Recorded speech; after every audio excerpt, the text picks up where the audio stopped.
L'uniche parole che bruciano, che tagliate.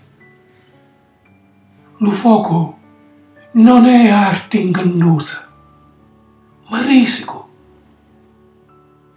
E se grapite la porta di sto scritto, non s'accettano pentimenti. Della sapienza umana, l'ardenti non veni fino a nuautri, o dello spirito la dolcezza, ma della carne, la scandalosa angoscia. Si fermasse qua e non leggesse, che non se la sente. D'amore, l'uomo è smanioso. Per la ciarma della sua arma e minnico schicchiente. Delle zuttate spirituali si para la faccia perché ne trevo. Ha avuto straziata la purezza perché non ce l'ho chiedo. Che isso è l'uomo? Una scorcia appagnosa. Addumate ora in candelleri, trasite in dentro e facete silenzio. Sentite a cadenza, come arde, tra mano giunte, la voce che dice, non solo ciosciolone, che parole eterne che bruciano. Ti amo.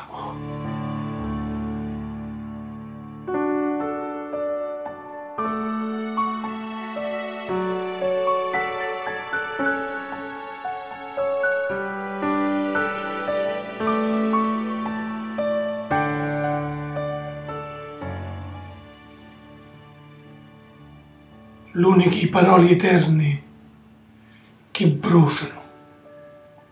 Che cosa può significare? Che cosa c'è dentro l'anima che arde, che chiama continuamente la nostra attenzione? Un fuoco ardimentoso. In siciliano potrei definirlo come una vamparicchia. Una vamparicchia piena di scintille che infiammano i nostri sensi. Quindi, che cosa guardate quando vi trovate innanzi a un uomo innamorato? Che cosa guardate? Che tagliati? Il fuoco non è un'arte ingannosa, ma audacia, coraggio.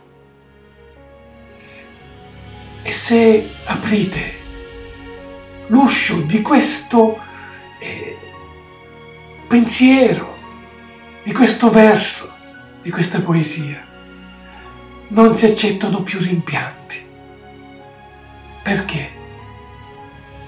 Perché dalla sapienza umana il rogo non si spinge fino a noi, o dallo spirito la soavità, ma dalla carne la scandalosa inquietudine.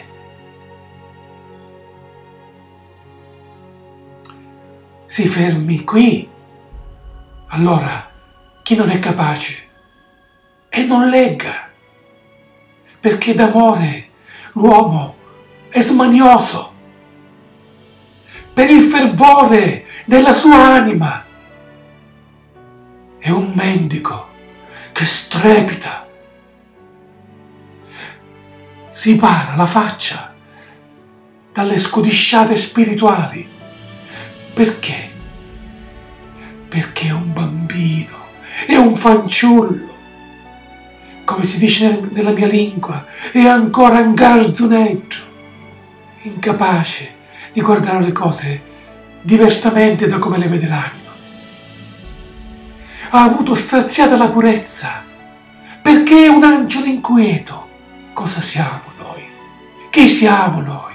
Se non degli angeli inquieti, degli angeli che ci siamo trasformati in questa carne, in questo corpo, e abbiamo dovuto accettare questa inquietudine, questa sofferenza che ci impedisce di avvicinarci come vorremmo alla luce dell'anima, all'amore.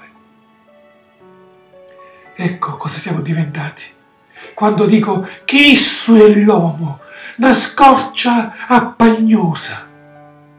L'uomo, un guscio ombroso, triste, inquieto. Però, se abbiamo il coraggio di entrare dentro, di accendere un candeliere e di fare silenzio, ci accorgeremmo che tra mani giunte c'è una voce accesa dentro di noi che dice in un solo soffio le uniche parole eterne che bruciano e che non si estinguono mai. Ti amo, ti amo, ti amo. È qualcosa che brucia e che non si estingue mai.